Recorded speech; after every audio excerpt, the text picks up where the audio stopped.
Video kali ini saya nak tunjukkan macam mana cara untuk kita buat bubur brokoli dan kumar menggunakan Thermomix. Jom kita buat.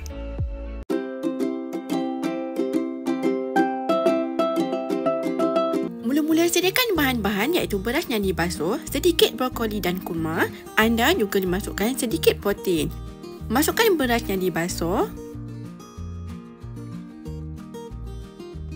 Kemudian, masukkan brokoli dan 1 biji kurma yang dibuang biji. Masukkan air. Tutup dan masak selama 25 minit atau 98, speed 1.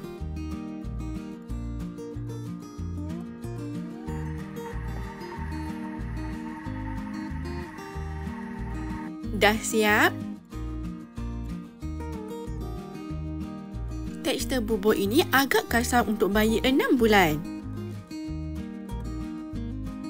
Tutup mixing bowl dan kisar selama 10 saat, speed 8 atau 9 untuk tekstur yang lebih halus. Dah siap. Keep down guna spatula. Hasilnya, tekstur bubur lebih halus dan sesuai untuk bayi 6 bulan. Sedia untuk dihidangkan untuk si syomel anda. Selamat mencuba. Bye.